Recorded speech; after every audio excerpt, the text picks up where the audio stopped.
আসমা বয়স কত আনুমানিক? 24 বছর, 24-25 বছর। তো আমরা একেবারে শৈশব থেকে শুরু করি। ছোটবেলা আমি যতটুকু মনে আছে আমি খুব চঞ্চলা ছিলাম, যেরকম দুষ্টামি করতাম অনেক। তো হঠাৎ করেই আমাদের, কিন্তু বুঝতাম না, আমাদের ঘরে অভাব ছিল কিন্তু বুঝতে পারতাম না আচ্ছা অতটা। তো দেখা গেছে যে হঠাৎ করেই আমার আব্বা একদিন অসুস্থ হয়ে যায়। তো অসুস্থ হয়ে যাওয়াতে তা আমাদের অঞ্চলে এখন মোটামুটি কাজ আছে কিন্তু আগে ছিল না। তখন আমার বাড়ি ঘরেরই একটা আমাদের বাড়ি হয় আর কি। তা আমার আব্বার চাচা হয়, তো উনি কাজ করে মাধবদী নামে একটা এলাকা আছে ওইখানে। তো ওইখানে কাজ করে দেখা তো একদিন আমাদের ঘরে খুবই অভাব টাননা লেগে যায়। তো আমার আব্বা একটু সুস্থ হয়, তখন উনি বলে যে তুই এইখানে থাকিস, কোনো কাজ, ওইটা আমাদের নিজের বাড়ি ছিল আর কি তখন। তো বলে তাহলে তুই আমার সাথে চল, আমি গাজা লাগাই দিব, সপ্তাহে 1,000-1,200 টাকা পাবি। এটা কাকে বলে? আমার আব্বাকে বলে। আচ্ছা, তখন আপনি একেবারে ছোট, মানে শুনেছেন এই গল্পগুলা? আমার মনে আছে একটু মনে আছে। আপনার ভাই বোনের মধ্যে আপনার পজিশন কি? আমি 2 নাম্বার। কয় ভাই বোন আপনারা? আমরা 4 ভাই। হ্যাঁ, 3 বোন 1 ভাই। 3 বোন 1 ভাই। জি বলেন। তারপর ভাই সবার বড়। তখন আমি দেখি তো আমার আব্বা ওখানে যায়। ওখানে যাওয়ার পরে তো কিছুদিন পরেই চলে আসে, মানে সপ্তাহে আয় পরে বিল পাইলেই। তো হঠাৎ করেই আস্তে আস্তে আশাটা কমাই দিছে। আচ্ছা, আস্তে আস্তে আশাটা কমাই দেয়। তখন মা খালি ভাবে যে কোথায় এসে। তা আব্বা বলে যে তখন তো আর ফোন ছিল না। তা আব্বা বলে যে এরকম কাজ এসে হ্যান তেন এরকম বলে। তো মাও বিশ্বাস করে নাই। তো আগের মতন আর আব্বা আমাকে অনেকটা পছন্দ করতো মেয়ে হিসাবে, কিন্তু পরের থেকে অতটা বেশি টান নাই। যেমন আগে যেমন আয়া পড়তো, খালি হইতো যে তোরে ছাড়া ভাল লাগে না। তো হঠাৎ করেই এরকম করে। তো একদিন আমার আব্বা বলে যে চল তোর ফুপিদের বাসায় নিয়ে যায়। আমার ফুপি তখন পুরান ঢাকা থাকে, ওখানে চাকরি কর, মানে কেমন যেন একটা ব্যবসা করে আর কি। তো ওইখানে নাকি কাজ দিবে, অভাবটা না দেখা। আপনাকে বলে ফুপির কাছে নিয়ে যাবে? আমার মাকে বলে যে কাজ করবে, আমাদেরকে ওইখানে রাখবে। তো আমরা যাওয়ার পরে কয়দিন পরে উনি চলে যায়, মানে ওই জায়গাটাই চলে যায় আমার ওনার বোনের বাসায় দিয়া। আচ্ছা। তো আমার ফুপি 1 সপ্তাহ রাখে, তারপর আমার ফুপি আর রাখতে চায় না। তা আমরা আসবো বা কি ব্যাপার বুঝে না আমার মা। তখন আমি ছোটই মোটামুটি। আমার আম্মা বলে যে তাইলে কি করবেন এখন, তাহলে একটা কাজ বিছরাই দেন। তখন একটা বাসায় কাজ বিছরাই দেয়। তো কাজ বিছরাই দেওয়ার পরে তো ওই বাসাটা আমার ভাই আর আমার মারে নেয়, যেহেতু আমি ছোট ছিলাম আমায় নেবে না। আচ্ছা। তো আমার ভাইয়ের নেয়। তো আমি কোথায় থাকবো? তো আমি ওই বাসাটা আমার মা সারাদিন কাজ করে পেটে পাতে, কোনো টাকা নাই আর কি। তো আমি যাইলে ওই মহিলা খালি আমার মার সাথে অনেক খারাপ ব্যবহার করে। তো এক পর্যায়ে আমার মা রাগে বলে, আমি বলি মা আমার খিদা লাগছে।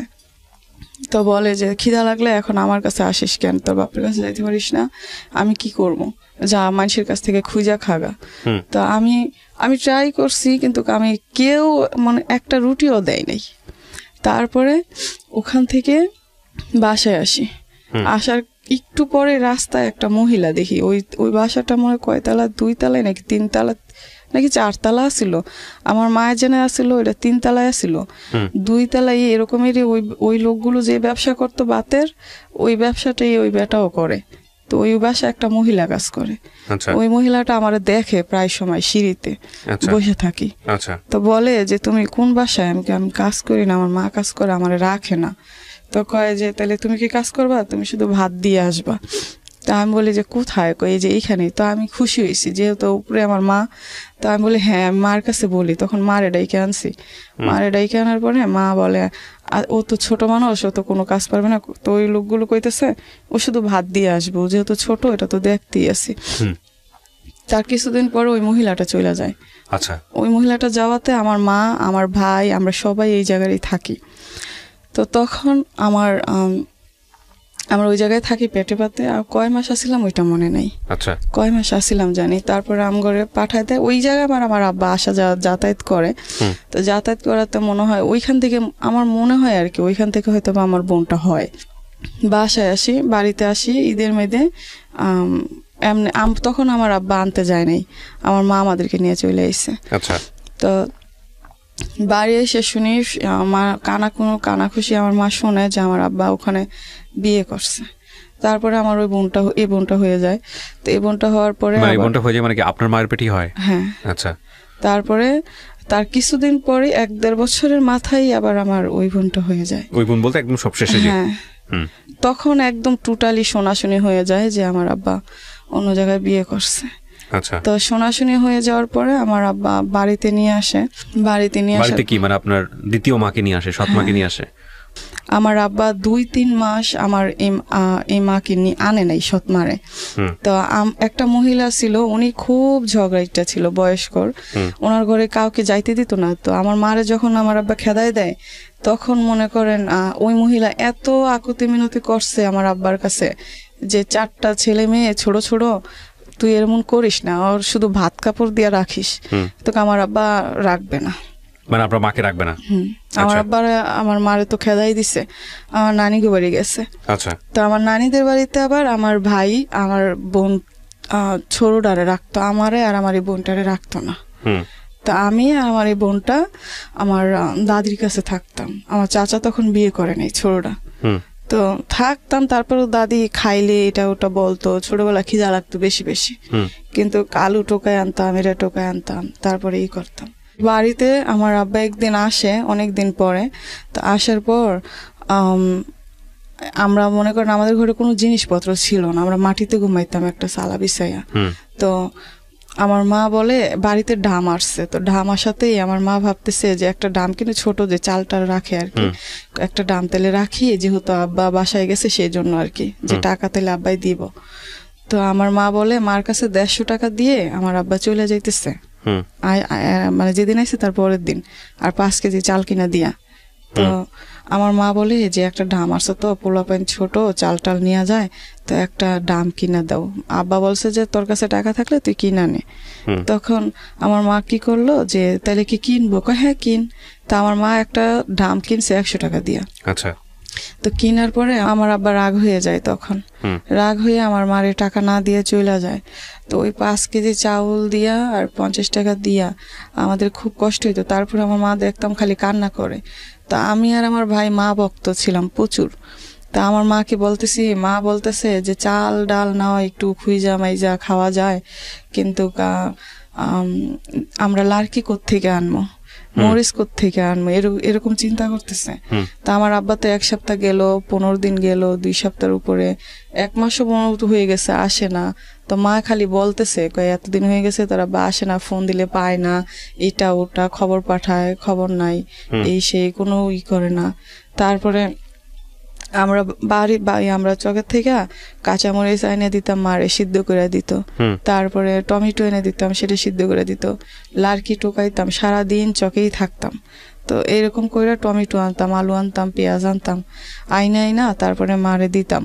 তো ওগুলো দিয়ে তারপরও ভালো আছিলাম আর কি, মার কাছে আসতে পারতাম সারাদিন শেষে। তো হঠাৎ করে আমার মারে আব্বা সৎমারে নিয়ে আসে, সৎমারে নিয়ে আসার পরে মারে খেদাই দেয়। তো নানিদের বাড়িতে আম ঘরে রাখে না, শুধু আমার ভাইয়েরে আমার মারে রাখে আর আমার ছোট বোনটারে রাখে। তো ওখানে মনে হয় অনেকদিন থাকে, 6-7 মাস কি 1 বছর, তো মনে নেই আমার। তো ওখানে থাকার পরে তো ওইখানে আমার যাইতে পারতাম, দেখা গেছে যাইলে থাকতে পারতাম না। যেমন আমার খালা, আমার মামারা খুব রাগ করতো যে অনেক মানুষ এমনিতেই এটা ওটা, মারে অনেক কথা বলতো। তো সেই জন্য আমার মা খুব কান্নাকাটি করতো যে এখানে আসিস না, এটা ওটা। তো একদিন আমার আব্বা হঠাৎ করে, আমার সৎমা 3 মাস হয়েছে আসে না। তো 3 মাস হয়েছে আসে না, সবাই খুশি হয়েছে বাড়িঘরের মানুষও, যে তাইলে মনে হয় এগো কপালটা একটু শান্তি হইব। তো মনে হয় ওটা ইচ্ছা করে মনে হয় আসে না। তো আমার আব্বা আমাদের কাছে বলে যে চল তোর মারে নিয়ে আসি গা। তা আমরাও খুব খুশি হই যে যাক অনেকদিন পরে মারে একটু পামু।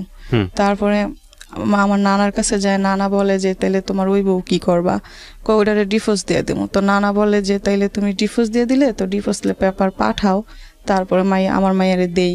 কয় না আগে দেন, তারপরে ডিভোর্স পেপার পাঠাচ্ছি। তা আমার মাও ভাবলো যে হয়তো বা ঠিকই, আর এখানেও তো কষ্টই আছি, ওইখানেও তো আমার মা পোলা প্যান্ডিরে নিয়ে একটু থাকতে পারবো, এই চিন্তা করে আমার মা অনেক বলার পরে আমার আব্বা, তা আমার মা আসে। আমার মা আসে, তো ওই দিন আমরাই নিয়ে আসি, আমার আব্বা নিয়ে আসে না। তো আমরাই নিয়ে আসি, খুব খুশি হই, সারাদিন খুব খুশি যে মারে পাইছি, এনে যে কই অনে যে কই আরে কই ওরে কই যে মা আইছে মা আইছে। তো কইতেছি, তো মানুষও তো দেখছে যে এতটা দিন খুব কষ্ট ছিলাম, মানুষও খুব খুশি হয়েছে। হঠাৎ করেই আমার আব্বা বাজার করছে ওই দিন হালকা পাতলা, আমাদের ওদিকে সপ্তাহে টাকা পাইতো তো আগে, তো বাজার করছে হঠাৎ করে বাজার করার পরে আমার আব্বা বাজার করছে, আমার মা রান্না করতেছে, আমি আমার ছোট বোনটারে কোলে লইয়া, সন্ধ্যা তখন অন্ধকার হয়ে গেছে, এই ঘর থেকে ওই ঘরে অন্য মানুষের ঘরে আর কি যাইতেছি, তখন চিপায় আমার সৎ মারে দেখছি উনি আসতেছে। ওইটা দেখা ভাই আমার মানে কলিজা এমন ভাবে চিপ দিছে যে এখন তো আমার আব্বাই তেলে আমার মার সাথে আর কথা বলবে না। তো ওইটাই হয়েছে, আমার সৎ মা আসার পরে আমার আব্বার কথা বলে না আমার মার সাথে। তো আমাদের নিজস্ব কোনো ঘর ছিল না, ওইটা আমার ছোট চাচার ঘর ছিল আর আমার মেজো কাকার ঘর ছিল।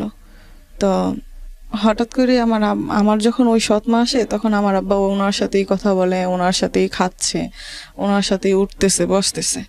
তা রাত হয়েছে, রাতে খাওয়া দাওয়া শেষে আমার মা তখনও বলতেছে যে আমি তোদেরকে নিয়ে থাকতে চাই, যাতে আমি খাইতে পারলেই চলে, তখন নিয়ে কয়টা তাইলেই হয়, একটু বড় হলে তোরা কাজ কাম করেই চলতে পারবি। তখন বয়স কত আপনার? জানি না, আনুমানিক। তো স্কুলে যান ওই সময়টাতে? না, স্কুলে যান না। আচ্ছা, বলেন। তারপরে দেখা গেছে রাতের বেলা আমার আম্মা বলে যে তুমি তেলে এই ঘরে থাকো, আমি আমার মেজো চাচা, আবার আমার মেজো চাচার শ্বশুর বাড়ি থাকতো ওনার বউদেরকে নিয়ে। তো বাড়িতে ওনার ঘর ছিল, আর আমার ছোট চাচা তখন বিয়ে করে নাই, অন্য জায়গায় কাজ করে, বাড়িতে কম আসতো আর কি। তো ওই ঘরে আমরা থাকতাম। তো আমার আব্বার জায়গা আসছিল, বিক্রি করে দিছে।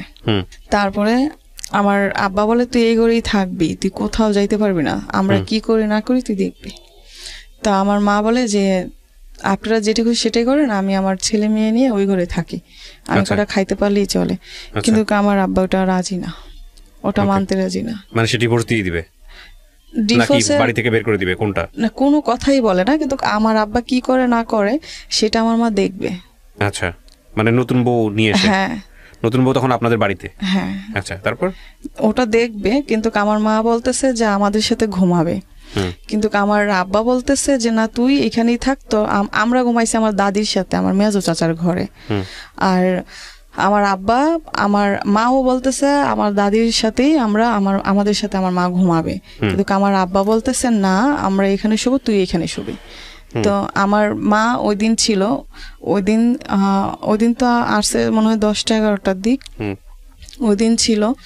ওই দিন থাকার পরের দিন আমার আম্মা সৎমা উইঠা চলে যায়। তা আবার বাজার আমঘরে পাঠাইছে যে তোর ভাত খাবি, এখন কি করতে খাবি, খালি ভাত, তোর আব্বা যখন বাজার করে তখন খাইস। তা আমরা বলছি আচ্ছা ঠিক আছে।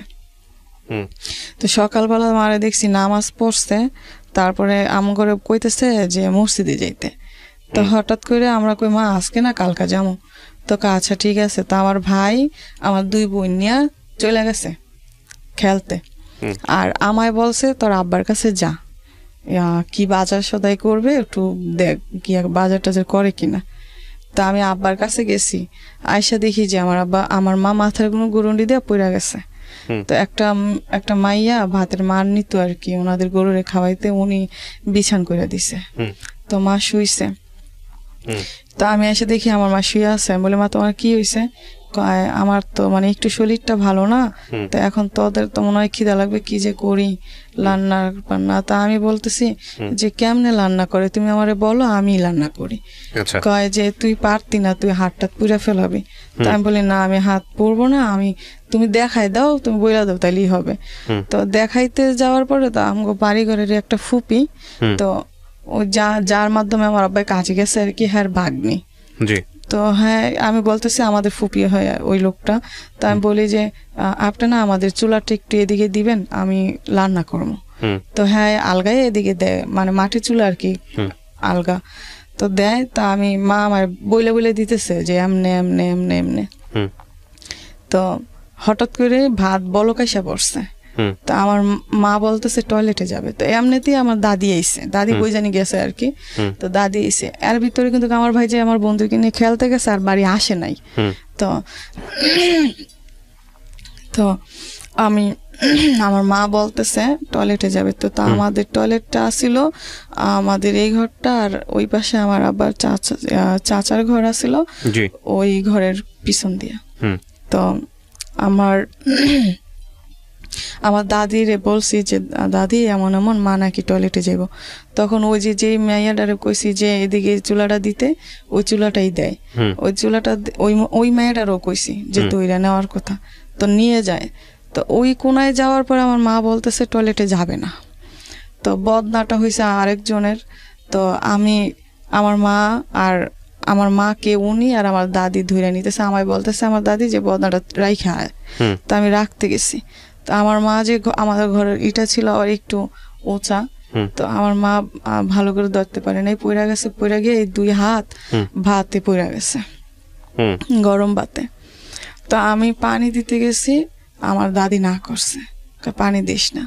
তো মার হাত একদম হয়ে গেছে, সুইলা যাওয়াতে আমার আব্বার কাছে দৌড়াই গেছি যে আব্বা মার হাত পুড়ে গেছে, এরকম এরকম, তো ওষুধ তো লাগবে।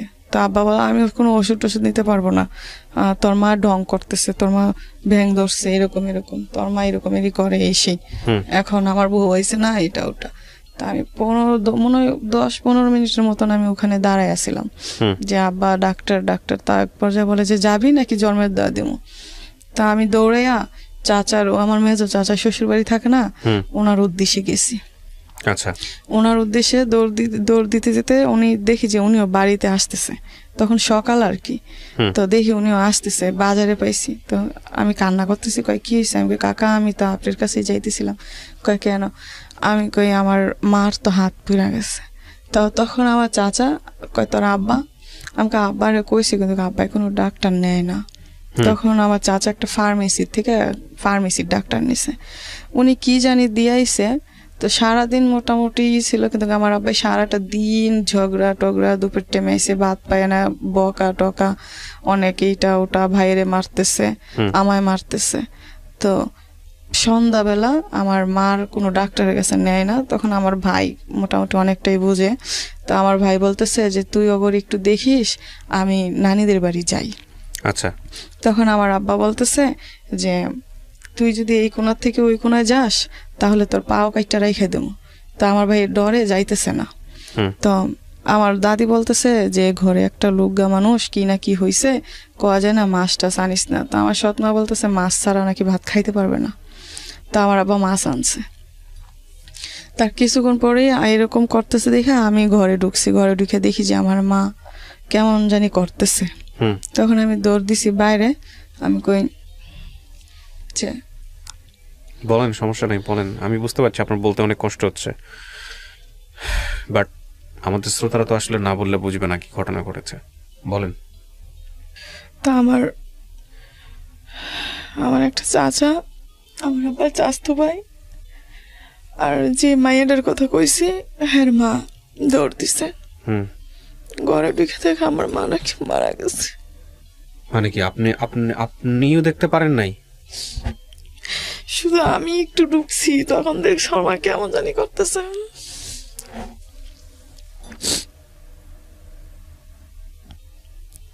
এই পোড়া থেকেই শুরু হয়ে গেল এরকম? কোথায় পড়েছিল? ওই দিনই সব হয়েছে। কোথায় পড়েছিল? হাতে পড়েছিল? মানে হয়তো অন্য কোনো একটা ঘটনা ঘটেছে, হার্ট অ্যাটাক করেছে বা ইয়ে হয়েছে। আগে কোনো রোগ ছিল না? আপনার চোখের সামনে মারা গেছে? মাথা গরুনি দিয়া পড়ে গেছিল প্রথম সকালে। আচ্ছা, তারপরে মাথা গুনে পড়ার পর কইতেছে শুয়ে কইতেছে যে আমার ভাল লাগতেছে না, তো তোরা তো খাবি, কি খাবি? তো সেই জন্য আমি বলছি যে তুমি বলো আমি রান্না করি। কইতেছে তুই রান্না করতে পারবি না? হ তুমি দেখাই দিবা, মানে শুয়েই দেখাই দিতেছে। তো এটা ঘর, এটা দরজা, এখানেই আমি লার্কি চুলা দিয়ে বসাইছি। ওই মাইয়ারে কইছি চুলাটা ঘরের বরাবর দিছে। তো যখন উনি টয়লেটে যাবে কইছে, তো টয়লেটে আর যায় না। সেটা আমি জানি, ঘটনা আমি শুনেছি। তো মৃত্যুর সময়টাতে মানে আপনি ছিলেন না, পাশে থাকতে পারেন নাই? সারাদিনই আসছিলাম, মানে কিন্তু ওই সময়টাতে আপনি না কার কাছ থেকে শুনলেন? ওই সময়টায় তো আমরা ছিলাম, কিন্তু কথা হয়েছে কি আমার আব্বা তো বাড়ি এসে না, বাড়ি এসে অনেক অনেক ধরনের মৃত্যুর সময়টাতে কে ছিল ওনার পাশে? একদম মৃত্যু যখন খালি ঘর ছিল, আমরা বাইরে ছিলাম, আমরা ডাকও দিতে পারেনি কাউকে? না, শোয়া ছিল। উনি খালি কইতো আমার কলিজা কলিজা ব্যথা করে, কলিজা ব্যথা করে। ও নিঃসন্দেহে হয়তো হার্ট অ্যাটাক হয়েছে বা কিছু একটা হয়েছে। তো তারপরে কি হলো, আপনারা যখন জানলেন যে মারা গেছে, এরপরে কি হয়েছে পুরো ঘটনাটা একটু বলেন তো। তারপরে যখন শুনছি মারা গেছে, তখন তো আমি অতটা কান্না করি নাই, তখন বুঝতে পারতাম না। আমার ভাই কান্না করছে। তো সারাদিন আমার কাছে মনে হয়েছে কি যে আমার মা হয়তো একটু পরে উঠে পড়বে, মারা যায় নাই। আমরা ঘুমাইছি আমার মামার বাসায়, এটা ওনাদের বাসা পাশাপাশি আছিল, তো ওই জায়গায় ঘুমাইছি দাদির সাথে। তা আমি খালি কইতেছি আমার এত কান্না করতেছেন কেন, আমার মা তো একটু পরেই উঠবে। তো সকালবেলা হয়েছে উঠে নাই, তখন মনে হলো সত্যি মারা গেছে। তখন বয়স কত তখন আপনার? বয়স হিসাব জানেন না? 7-8 বছর বা 9 বছর এমন হইতে পারে। মানে আরো বোন দুইটা ছোট ছোট, ওরা তো বুঝেই না কিছু। বাপ আসলো না ঘরের মধ্যে? পরে আইছে। তারপর ভাইটা কই ছিল? হ্যাঁ, ভাইটা এখানে ওইখানেই ছিল। ভাই কিছু বলতো না বাপকে? না, ভাই আমার থেকে 3.5 বছরের বড়। ওকে, 10-12 বছর বয়স। তারপর কিছু বলতে পারে না, কারণ আব্বা কি ছিল মারতো আর কি, তাই। তারপরে মাটি দিয়ে দিছে, মাটি দেওয়ার পরে আমরা বাসায় ছিলাম ওই দিন। তার পরের দিন আমার নানিদের বাড়ি নেওয়া যায়, তারপরে ওখান থেকে আবার আমাদেরকে এইখানে দেওয়া যায়, আমার নানিরা রাখে না। তো থাকি এই সৎ মায়ের ঘরে। হ্যাঁ থাকি, থাকার পরে আমার বোন যদি বলে যে পায়খানা করবে, প্রসাব করবে, আমার সৎ মাটা আসলে বলা যাবে না। আমার বোনকে শুধু যদি চিমটাইতো।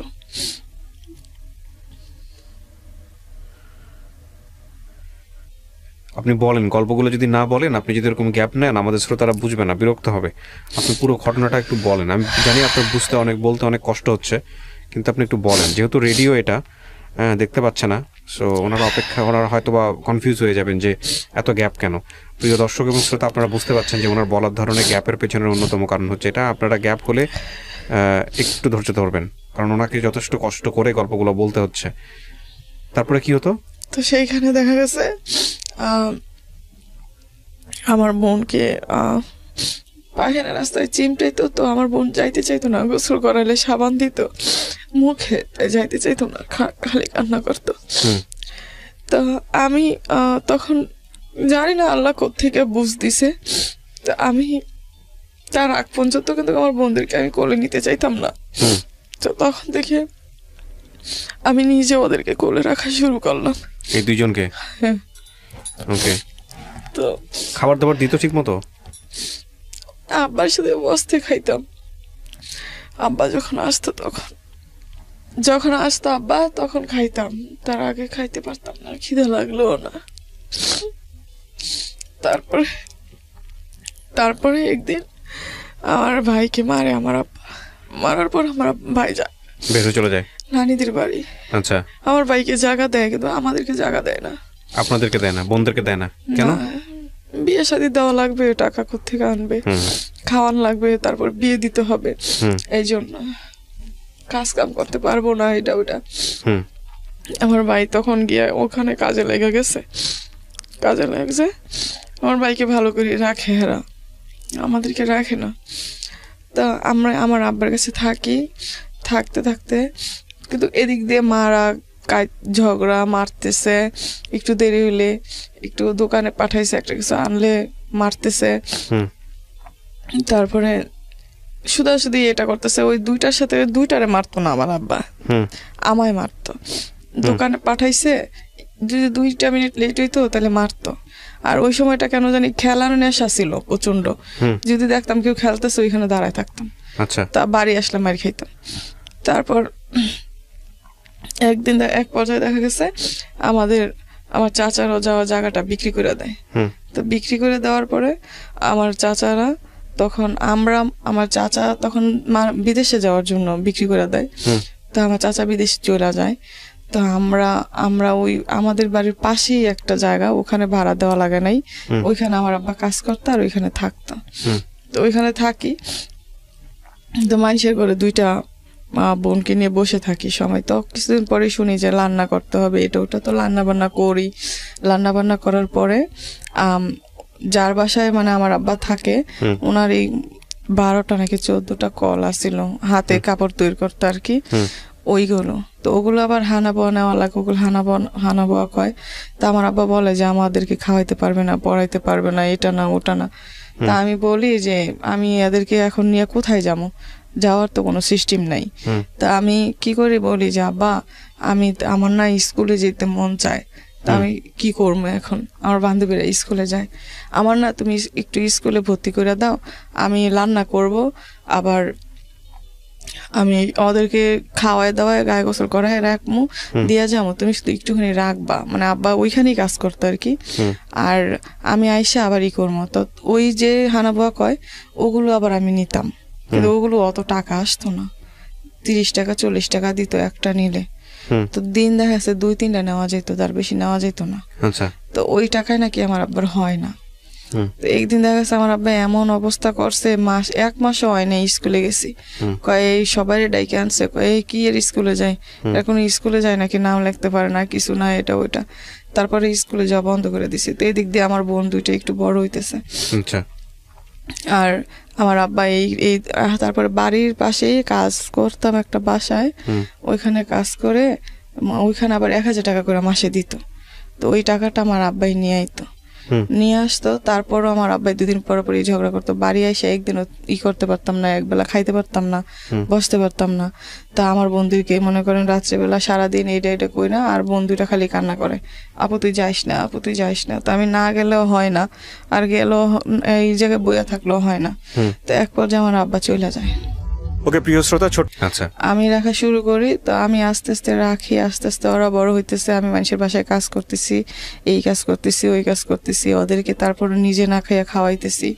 এইভাবে কাপড়ের একটা জিনিস চাইলে অনেক চেষ্টা করতাম দেওয়ার লেগা, হয়তোবা এখন চাইলে এখন দিতে পারতাম না, হয়তোবা অনেকদিন পরে দিতে পারতাম, তারপর চেষ্টা করতাম। আবার বেশি দামি হলে দিতেও পারতাম না। তো এমনিতে দেখা গেছে আমার ভাই বিয়ে করে ফেলে, আমার ভাইও খোঁজ খবর নেয় না। তারপর আমার আস্তে আস্তে যখন ওদেরকে একটু পড়াশোনা করাই, তো দেখা গেছে স্কুলে ভর্তি করে দিই। স্কুলে ভর্তি করে দেওয়ার পরে আমার বন্ধুটা পরে আমি কাজ করি, খায়, এরকমেরই থাকি, ভাড়া থাকি, যেন থাকলে মনে করেন মানুষের বাসায় থাকি। তো মানুষের বাসা দেখা গেছে ওরকম বাসায় ওদেরকে নিয়ে রাখতে পারি না। তো যতই বড় হইতেছে ততই টেনশন বাড়তেছে যে এখন তো বড় হয়ে যেতেছে, এখন কি হবে। তো সেই মুহূর্তে আমার এই সাইডে কেন জানি ব্যথা করে, ডান সাইডে খালি চিকচিক করে, মানে ডান পাশে, হ্যাঁ এই এদিকে, ওকে হ্যাঁ, তো ব্যথা পাঁজরের ডান পাশের দিকে, হ্যাঁ তো ব্যথা করে। তা আমার এমনি টানাটুনি, মানে দেখা গেছে আমি আজকে টাকা নিছি, আজকেই সব শেষ, আবার সামনের সপ্তাহে কি করবো এটার চিন্তাই শেষ। দেখা গেছে 1 টাকা চাইলে 1 টাকা দিতে পারি না। স্কুলে ওদেরকে পড়াইছি অনেক কষ্ট কইরা, এই জনের থেকে কইয়া, ওই জনের থেকে কইয়া, এমনি। তারপরও ইচ্ছা আছে যে অনেক পড়ানোর, কিন্তু জানি আর মনে হয় না আর হবে। তো সেই ক্ষেত্রে দেখা গেছে কি আমার ডান সাইডে ব্যথা করে। তো ব্যথা করে কেন, তো আমি টাকা পয়সা জোগাইয়া ধার কর্জ কইরা মানুষের কাছ থেকে খুঁজে মাইয়া লইয়া তারপরে করছি, এই সরকারি ডাক্তারের কাছে গেছি। আচ্ছা, সরকারি ডাক্তারের কাছে যাওয়ার পরে ঢাকা মেডিকেলে আইছি। তো অত বুঝি না তখন ঢাকা মেডিকেলের এত তো উনি দেখে পরীক্ষা দিছে। তো আমার একটা পরীক্ষা দিছে, ওই পরীক্ষা করার পরেই আমার ধরা পড়ছে যে একটুখানি বেশি ধরা পড়ে। কি জিনিস এটা? ওভারিতে সিস্ট নাকি, ওভারিতে সিস্ট, হ্যাঁ। আমি কোনোদিন নাম শুনি নাই, তো আমি এটা অতটা বুঝতে পারি নাই। কইছে ওষুধ খেলে সাইরে যাবো, তো ওষুধ দিছে অনেক টাকার। আচ্ছা, তো ওই সময়টা টাকা ছিল। কত সালের ঘটনা এটা? এটা আমার 20 সালের ঘটনা। 2020 সাল, এই তো কিছুদিন আগের ঘটনা, হ্যাঁ। তো আমি আমি দেখা গেছে তারপরে আমি ওষুধ খাই না, তারপর 2-3 মাস চলে যায়। তো দেখি যে আমার শরীর আস্তে আস্তে খারাপের দিক যাইতেছে। আচ্ছা, তখন আমি আবার একটু করলাম, আবার গেছি, তখন আবারও পরীক্ষা দিছে, তখন আবার এমনি যোগায় টোগায় পরীক্ষা করছি। করার পরে দেখি যে অনেক বড় হয়ে গেছে। তখন আমি যারা আমার সাথে থাকে তাদের সাথে কইছি, আর মানুষের কাছে কইছি যে এরকম অপারেশন নাকি করা লাগবে, নাইতে আমার নিষেধ দিছে যে ভারী পানিটা আলগাইতে পারবেন না, এই বালতি আলগাইতে পারবেন না, বেশি খাওয়ান আলগাইতে পারবেন না, বেশি জোরে হাঁটতে পারবেন না, সিঁড়ি দিয়ে করতে পারবেন না। তো আমার তো এগুলো মানলে আমার হবে না, পেটের ভাত উঠবে না, আমি কাজ করে খাই। তো আমি তারপরে কি করলাম, আমি এরকম করার পরে তো কয় তাহলে কেমনে কি, তা আমি ওই ডাক্তারের হাতে পায়ে দইরা আমি ডাক্তারে কয় 1 লাখ টাকা ছাড়া নাকি হবে না, এটা ওইটা। তা আমি বলি দেখেন এরকম, তো এখন আমার অপারেশনটা, কয় তাহলে তোমার গার্জিয়ান কি? আমি কই আমার কোনো গার্জিয়ান তো নাই। তা আমি তারপরে আমার আব্বার সাথে আমি যোগাযোগ করি, যোগাযোগ করার পরে আমার আব্বার কাছে বলি, তা আমার আব্বা বলে তোর সাথে যায় কি? আমি আমার কাছে তো কেউ নাই যে যাবে, আমি তো এরকম খুঁজে মাই গিয়ে না হয় লইলাম, তো তুমি 20-30 হাজার টাকার ব্যাপার, তো তুমি যদি ওইটা যদি একটুখানি ম্যানেজ করে দিতা। তো আমার আব্বা বলে না, দিবে না, কয় যে তোর অপারেশন তুই মরে গেলেও আমার কোনো কিছু আইতো যাইতো না। তারপরে আমি মনে করেন ডাক্তারের কাছে বলি যে এরকম, তো ডাক্তার বলে যে আচ্ছা ঠিক আছে, তো তুমি আসো। তারপরে আমি খুঁজা মাই গিয়া মানুষের কাছ থেকে এমনে টাকা মিল করছি, কিন্তু মানুষের টাকা দিছে যে যত পারছে, কিন্তু কেউ যায় না হসপিটালে। আচ্ছা, কেউ নাকি আমি বলি একটু সাইনটা দিবেন, কয় না কেউ দিত না, মানে বনসই অপারেশনের জন্য। হ্যাঁ, তো কেউ দিবে না। তা আমার 2টা বোনেরই আমি নিয়ে গেছি। তারপর ডাক্তার আমার অপারেশন করছে। অপারেশন করার পরে আমি ভাবছি হয়তো বা মানুষের কাছ থেকে যে আমি নিছি, অপারেশনের পরে একটু স্বস্তি পাবো। তারপরে অপারেশন করার পরে মনে 1 সপ্তাহখানি ভালো আছিলাম। তারপরে দেখি যে আবার ওষুধ লাগে, এটা লাগে ওইটা লাগে, ওগুলো আনতেই পারি না। তারপর দেখি যে হঠাৎ করেই 2 মাস পরে আমার কি জানি একটা হয়ে গেল নাভিতে। তো হওয়ার পরে ওইটা মনে করেন ডাক্তারের কাছে গেছি, ডাক্তার কি একটা মলম দিছে, মলম দেওয়ার পরে কইছে সারে যাব। তারপরে সারে না, তারপর সারতেছিল না। তারপর আমি আবার ডাক্তারের কইছি, আমাকে ফোন দিয়া যে ডাক্তার এমন এটা তো সারতেছে না, কই সারবে। তারপরে আবার গেছি, আবারও এই একটা মলম দিছে। তারপরে আমি ওই মেডিকেল থুইয়া, তারপর ওই ডাক্তার থুইয়া আমি গেছি মাউতাল ডাক্তারের কাছে। তো আমি ওইটা নিয়ে ভাইয়া বকছি প্রায় মনে হয় আমি অপারেশন করছি 6 মাস হয়েছে। 6 মাসের ভিতরে আমি 6 মাসই বকছি, তার আগেও বকছি 1 বছর। তো এইভাবে বকতে আমি তারপরে ওইটা যাই সারছে, এখন আবার আমার ডান সাইড দিয়ে চিকচিক করে। তো আমার ঘরে আমি যে মনে করেন আমি আমার বন্ধুদেরকে যে খাওয়ান দেব, নাকি আমার বন্ধুদেরকে কি আমি কাপড় দেব, নাকি আমার বন্ধুদেরকে আমি করবো, নাকি আমি ওষুধ খাবো, আমি এটা বুঝতেই পারতেছিলাম না। তা আমি তারপরে আমার আব্বার সাথে যোগাযোগ করার চেষ্টা করছি যে অন্তত আমার 2টা বোনকে নিয়ে রাখলেও যাতে একটু ভালো থাকতে পারে, কিন্তু আমার আব্বা রাখবে না। আচ্ছা, তো আমার ভাই রাখতে চাইলে আমার ভাবি রাখবে না। তো সেই জন্য দেখা গেছে আমার 2টা বোন আমাকে ছাড়া তারপর থাকতেও চায় না। তো আমার বোনকে আমি 1 সপ্তাহ হয়েছে কাজে লাগাইছি, 4-5 দিন হবে, 1 সপ্তাহ হবে না, কাজে লাগাইছি। আমার বোন খালি এসে বলে আপু আমি নাইট করতে পারি না, আপু আমি কাজ করতে পারি না। তো আমার যদি শরীরটা একটু ভালো থাকতো তাইলে দেখা গেছে আমি হয়তো এই যে আমি আবার কিছুদিন আগে একটা পরীক্ষা করছি, ওখানেও আমার সমস্যাটা দেখা দিছে, সমস্যার সমাধান হয় নাই, কি জানি একটা ওটার ওষুধ দিছে সরকারি ডাক্তার দেখাইছি, ওষুধ দিছে 1500 টাকার। তো এগুলো আমি খাওয়ার কোনো ক্ষমতা নাই, আমার 2টা বোনের দেখা গেছে দেখার কেউ নাই। আমার শুধু একটাই টেনশন যে ওরা বড় হয়ে গেছে, আমি মরলেও হয়তো বা শান্তি পাইতাম যদি আমার 2টা বোনের আমি একটা ব্যবস্থা করে যেতে পারতাম, কিন্তু আমার ওই ক্ষমতা নাই যে আমি আমার বোন কে বিয়ে করবে, কেউ করবে না, যে মা নাই, বাপ নাই, তারপরে ভাই নাই, আর আমার দেখে তো আর কেউ নিবে না, বাড়ি নাই, ঘর নাই, কেউ নিবে না। তো দেখা গেছে আমার 2টা বোন দেখা গেছে আমরা 3 বোন সারাক্ষণ খালি কান্না করি যে এটা কি হইলো। দেখা গেছে ফুপিরা দেখে না, নানিরা দেখে না, আমার আব্বাই দেখে না, আমার ভাই দেখে না। তো আমি আসলে তারপরও কষ্ট করে আমি কাজ করে অগরে খাওয়ানোর কোনো সমস্যাই আমার নাই। আল্লাহ যদি আমার শরীরটা ভালো রাখে খাওয়াইতে পারবো মনে হয় অনেকটা। তারপরও আমি নিজের অনেকটা মনে করি যে আমি সারা দিন কষ্ট করে আমি বাসায় এসে আমার দুটো বোনেরে আমি বকে নিয়ে ঘুম পারি। ওদেরকেও অন্তত আমি হয়তো বা মায়ের অভাব থেকে হয়তো বা মা তো আর ফিরাই দিতে পারবো না, মার আদরটাও তো আর আমি আর দিতে পারবো না, কিন্তু মায়ের অভাবটা অনেকটাই কম পায় আমারে দেখা। এতটুক ওরা খালি কয় যে আপু তুই যদি না থাকতি তাহলে আমগো জানি কি হইতো, তুই যদি না থাকতি তাহলে আমগো জানি কি হইতো। ওকে এখন 12-13 বছর হয়ে গেছে, বড় হয়ে গেছে, এখনো ওদের পিছনে কেউ নাই দেখার মতন। তা আমি আসলে ভাইয়া কখন জানি কি হয় আমি নিজেও জানি না। তো আমি ভাইয়া অনেক কথা আছে আসলে। বলেন, আপনি বলেন, সমস্যা নেই। আমাদেরও অনেক প্রশ্ন আছে, আমি জানি এই প্রশ্নগুলো আমি করব। আপনার এই সবচেয়ে ছোট বোনটা, সেই ছোট বোনটাকে আপনি কাজে দিয়েছেন, আমরা যখন অনুষ্ঠানে শুরু করছিলাম কাজে দিয়েছেন তো মাত্র কয়েকদিন যাবো। হ্যাঁ, বেশি দিন না। আর মাঝখানে যে আছে তাকে আপনি সাথে করে নিয়ে আসছেন আমাদের অফিসে। আপনার বিয়ে শাদী হয় নাই? না। হওয়ার কোনো চেষ্টা হয়েছিল কখনো? হওয়ার চেষ্টা হয়নি, কারণ কে করবে, আর আমিও চাই নেই। আমার একজন কইছিল যে হ্যাঁ আমগো পাড়ারই আমার বাড়িঘরের ভাই হয়, তো আবার বলছিল যে তুই এত কষ্ট করিস, তুই আমার সাথে বিয়ে বসবি, যদি বসিস তাহলে তোরে আমি পছন্দ করি, তুই যদি বিয়ে করিস তাহলে ভালো থাকবি, তোর বোনদেরকে তুই দেখতে দেখতে তোর বয়স বেড়ে যাবে, এটা ওটা। তো আমি বলছি যে আমি শোন, আমি যদি এখন আমি না থাকলে আমার বন্ধুটার কি হবে, আর আমার একটু সুখের জন্য আমার বন্ধুটারে ফালাই যাবো না, আমি চাইতাম না, আমার বিয়ের দরকার নেই, না হলে না হবে, কোনোদিন তো বিয়ে হবে না, কোনোদিন হয় না দেখা যে আমি আমার বন্ধুটা ফালাই দিয়ে যাবো। একজন মা কি কোনোদিন একটা সন্তানের কি খাওয়াবে না, সেই আশায় পালে, সেই আশায় তো পালে না।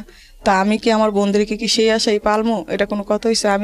আমি বিয়ে বসার আমার কোনো দরকার নেই। আমি হয়তোবা কোনো একদিন আমি যদি যাই তাহলে আমার দুটো বোন দেখা গেছে রাস্তায় থাকা লাগবে, মেয়ে মানুষ, রাস্তাঘাট ভালো না, কেমন হয়। আপনার বাবা যাকে বিয়ে করেছেন ওখানে বাচ্চা কাচ্চা আছে ওনার? না, কোনো বাচ্চা কাচ্চা নাই। তারপরও আপনাদের দিকে দেখে না? ওনার নাকি কি সমস্যা এখন বলে, কিন্তু আমার আব্বাই বেশি। অদ্ভুত এক জীবন গল্প। ওনার কাছে নাকি টাকা নাই, ওনার বাড়ি নেই, উনি কি করবে? আমি দোয়া করি আল্লাহ ওনার অভাব দূর করে দিক, এটা নিয়ে কিছু বলার নাই, বাট আমি মন থেকে দোয়া করি আপনার জন্য। কেন গল্পটা বললেন আজকে রেডিওর লাখ শ্রোতাদের সামনে? আমি চাই যে ভাইয়া এমন কপাল যাতে আর কারো না হয়। আমি এখন হয়তো ঠিক করে অনেক মানুষের কাছে আমি বলতে পারি নাই, তো ভাইয়া অনেক কষ্ট, এমন দিন এমন রাত। আমি হসপিটালে গেছি, হসপিটালে যাওয়ার পরে মানুষে ডাক্তার দেখে বলতেছে আল্লাহ কি। তো আমি বলছি যে কি করব, দেখেন আমার আব্বা তো নাই, আমার অপারেশন না করে দিলে আমার দুটো বোন নিয়ে তো আমি একেবারেই চলতে পারতাম না। তখন উনি কইরা দিছে, তো করে দেওয়ার পরে ওই হসপিটাল কিন্তু কেউ আসিল না, আমার দুটো বোন আসিল। আমার দুটো বোন এই করোনার ভিতরে ওরা থাইকে অপারেশন করছে। তারপরও আমার আব্বার কাছে আমি বলছি, আমার হসপিটালে ভাই কেউ যায় নাই। আমি আমার ফুপিরে বলছি যায় নাই, আমি আমার চাস্তো ভাইরে বলছি যায় নাই, আমি আমার খালারে বলছি যায় নাই, কেউ যায় নাই। আমি আসার পরেও আমার এখন অব্দি কেউ দেখতে আসে নাই। যার কেউ নেই তার আল্লাহ আছে, টেনশনের কোনো কারণ নাই। প্রথম কথা হচ্ছে এটা। আর আপনার ভবিষ্যৎ তো আপনার দুইটা বোন, আমি বুঝতে পারি আপনি তাদেরকে অনেক ভালোবাসেন এবং কষ্টটা নিজের চোখে দেখছেন বলে যেভাবেই হোক না তাদেরকে আপনি মানুষ করে স্টাবলিশ করে নিজের পায়ে দাঁড় করায় যাবেন, এটা আপনার চিন্তা ভাবনা। আমিও দোয়া করি, আমি বিশ্বাস করি, আমি খুব বিলিভার, আমি একজন মানুষ, খুব ভালো যে প্র্যাকটিস করতে পারি তা না, বাট আমি বিশ্বাস করি জীবন যতটা জটিল আল্লাহর সাহায্য ততটা বেশি। সুতরাং আপনার এই অনুষ্ঠান শুনে লক্ষ লক্ষ মানুষ আপনার জন্য দোয়া করবে আমি জানি, এবং নিশ্চয়ই আল্লাহ আপনার ভাগ্যে পরিবর্তন নিয়ে আসবে বলে আমি বিশ্বাস করি। যদি পজিটিভলি কোনো কিছু হয়, বিয়ে শাদীর ব্যাপারে বলেন, বা কেউ যদি রাজি হয় আপনার এই গল্পটা শুনে আপনাকে বিয়ে করার জন্য, সেক্ষেত্রে আপনি কি করবেন? আমার দুটো বোন, আমি ওদের শান্তি চাই। প্রিয় দর্শক এবং শ্রোতা, এটা একটা অসাধারণ গল্প, এবং এই গল্পের বাকি পার্টটুকু বাকি থাকলো এই কারণে যে এই ভদ্র মহিলা সারা জীবন জুড়েই হয়তো কষ্ট করে যাবেন ওর দুটো বোনের জন্য।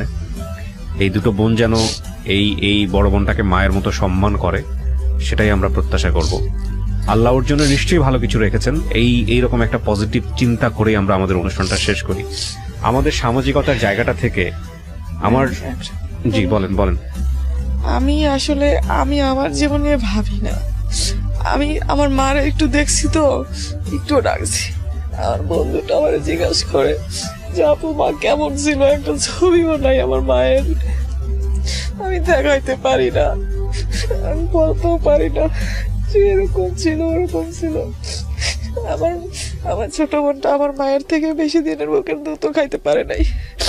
আমার কাছে যখন বলে আমার খুব খারাপ লাগে। যে আমি মনে করি যে আমি কষ্ট করলে, আমি তো মা দেখছি, মা ডাকছি, মার আদর পাইছি, আমার দুটো বোন পাই নাই। আমি ফালাই দিলে আমার বোন কই যাবে, কই থাকবে, এই চিন্তা করে আমি সারা জীবন কাটাই দিতে পারবো, কিন্তু আমার দুটো বোনের অশান্তি আমার আর ভালো লাগে। আপনার এই বোনদের প্রতি আপনার যে ভালোবাসাটা সেটা থাকুক, আমি অন্তর থেকে দোয়া করি। আমি আপনার নামটা যেন কি বলতেছিলেন? আসমা। আমার সত্যি সত্যি আমি যদি অনেক অন্তর থেকে চাইতাম যে আপনার এই গল্পটা পুরোটা ভিডিও আকারে ফেসবুক ইউটিউবে আসুক, কিন্তু আমাদের সামাজিকতা যে জায়গাটায় দাঁড়িয়ে আছে সেই জায়গাটা থেকে আমি সাহসটা পেলাম না একটা কারণে। আমি চাইলেই আপনার কন্ট্যাক্ট, আপনার সাথে যোগাযোগ করার জন্য আমি একটা ব্যবস্থা করে দিতে পারি আজকের অনুষ্ঠানের মাধ্যমে, কিন্তু আমি সেটা করব না। কেন করব না জানেন? কারণটা হচ্ছে এখানে যতটা ভালো মানুষ আছে ততটাই খারাপ মানুষ আছে। আপনারা 3টা মেয়ে, আপনাদের সাথে এই অনুষ্ঠানের মাধ্যমে কোনো কেউ একজন যোগাযোগ করে আপনাদের ভালোর জায়গায় ক্ষতি করে ফেললো, সেটা আমার সারাটা জীবন কষ্টের বিষয় হবে। যেহেতু আপনার অভিভাবক বলতে আসলে কেউই নাই, একমাত্র আল্লাহ ছাড়া আপনার আসলে আপনার মাথার উপর হাত রাখার মতো কেউ নাই। সুতরাং আপনার মতন যতক্ষণ কথা বলেছি আমি 1 ঘন্টা 1.5 ঘন্টায়, এই 1 ঘন্টা 1.5 ঘন্টায় আমি কথা বলে শুধু এতটুকুই বুঝতে পেরেছি আপনি অত্যন্ত নরম স্বভাবের একটা মানুষ, একেবারে দিন এনে দিন খাওয়া একটা মানুষ। অদ্ভুত রকমের একটা গল্প এই গল্পটা। এবং ওর যদি কোনো ধরনের আপনাদের মধ্য থেকে কেউ যোগাযোগ করে ওর যদি কোনো ক্ষতি করে বা ওর বন্ধুর যদি কোনো ক্ষতি করে, সেটা নিঃসন্দেহে সারাটা জীবন জুড়েই আমি কষ্ট পাবো। আমি সেই জায়গাটা থেকে আমি আপনার সঙ্গে পাবলিকলি যোগাযোগ করার সমস্ত রাস্তা এখানে গোপন রাখতেছি। আমি এটা চাই না। তবে আপনার গল্পটা আমি কেন প্রচার করলাম সেই জায়গাটা যদি আপনি আমাকে প্রশ্নটা করেন, তাহলে আমি গল্পটা প্রচার করেছি শুধু একটা কারণে, সেটা হলো এই গল্পটা শুনে অনেক মানুষ যারা কষ্টে আছে, যারা দুঃখে আছে, তারা তাদের নিজের কষ্টটা ভুলে যাবে, যে তাদের থেকেও অনেক বেশি কষ্টে থাকে মানুষ। আর আরেকটা বিষয় সেটা হলো যে বোন কতটা রহমত হতে পারে, বোন কতটা করতে পারে তার নিজের 2 বোনের জন্য। আপনার বড় ভাইয়ের কি সামর্থ্য নাই আপনাদের পাশে দাঁড়ানোর? না, আমার ভাইও ভাড়া থাকে, কিন্তু আমার ভাবি ভালো না। কিন্তু না থাকুক, কিন্তু অভিভাবক হিসেবে তো পাশে থাকতে পারে। একটা প্রবলেম হলে তো পাশে থাকতে পারে, কিছু না কিছু হলে তো পাশে থাকতে পারে। আমি ভাইয়া মরলে মাটির তলে যাবো, আমার ভাইয়ের কোনো টান নেই আমাদের প্রতি। প্রিয় দর্শক এবং শ্রোতা, শেষ করছি আজকের এই জীবন গল্পটা। আপনারা সবাই অনেক অনেক ভালো থাকুন। আমার আসলে এই গল্পটা প্রচার হলো, বাপ বেঁচে আছেন, ভাই বেঁচে আছেন, তাদের কারোর প্রতি কোনো অভিযোগ নাই, তাদেরও হয়তো নিজের জায়গা থেকে বলার আছে। কিন্তু যত কিছুই বলার থাকুক না কেন, 3টা বোন, একজনের বয়স 24 আর বাকি 2জনের বয়স কত? 13-12 বছর করে বয়স। এই 3টা বোনকে যখন এরকম ফ্যামিলি থাকার পরেও ফ্যামিলি লেস হতে হয় আমাদের সমাজে, এরকম অনেক আছেন, তখন তাদের জীবনের কি অবর্ণনীয় গল্প হতে পারে সেটা আপনারা নিশ্চয়ই জানেন। আপনি যে কাজ করেন সেটা সুতা কাটার কাজ, আমাকে বলতেছিলেন অনুষ্ঠান শুরু করার আগে, না? হ্যাঁ, এটা আসলে কি, এটা আমি না ভিডিও আনছি ভাইয়া, কিন্তু এটা না, আমি দেখাতে চাই না আপনার এই ভিডিওগুলো। আপনি শুধু আমাকে একটু মুখে বলেন যে গার্মেন্টস এর কোনো কাজ, সুতা কাটার কোনো কাজ কি? ছোটখাটো। হ্যাঁ, কাপড় তৈরি করার কাজ। কত টাকা পান আপনি কাজ করে? 1000 টাকা প্রতি সপ্তাহে, মানে মাসে 4000 টাকা। এই টাকা দিয়ে আপনাদের 3 জনের চলে না? টানাটানি এখন কিছু তো করার নেই। আর এখন তো আমি কাজে ভালো করে যাইতেও পারি না। আমি লিফটটা আনছি ভাইয়া, ওইটাতে আমার আবারও ধরা পড়ছে সমস্যা। এটা ইনফেকশনে কি জানি ধরা পড়ছে। এখন আমি আরো বেশি টেনশনে আছি। এতদিন দেখা গেছে 20-30 হাজার টাকা আমি মানুষের কাছ থেকে খুঁজা মাইয়া ধার হিসেবে অনেক ইটি করে করছি, এখন আর আমারই নাই। আমি দোয়া করি এই অনুষ্ঠানটা শোনার পরে যদি কেউ আপনার এলাকা থেকে হোক বা যদি কেউ আপনার পাশে দাঁড়ায়, সেটা নিঃসন্দেহে অনেক বড় ব্যাপার হবে। কিন্তু প্রিয় শ্রোতা এবং দর্শক, আমি আমার জায়গাটা থেকে ওদেরকে পাবলিকলি যে কন্ট্যাক্ট করার যে নাম্বারগুলো দেয়া বা ওনাদের ভিডিও ধারণ করা, সেটা আমি করলাম না একটাই কারণে। প্রিয় দর্শক এবং শ্রোতা, আমরা শেষ করছি আজকের এই জীবন গল্পটা।